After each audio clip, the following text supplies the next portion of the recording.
Yan. Yan na ang ating mga fingerlings. Tilapia fingerlings. So, bago lang yan pinakawalan.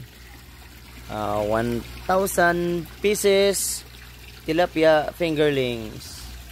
Yan lang. Susad. Pagbukas sa cellophane, mayroon kaagad na 50 pieces na mortality, nakalutang. So yan. So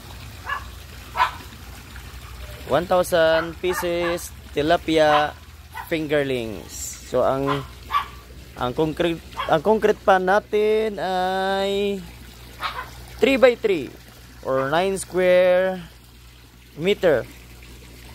Ayun, sa kabila mayroon tayong 3x3 din square meter na concrete pan at mayroon itong laman ng 300 pieces na tilapia.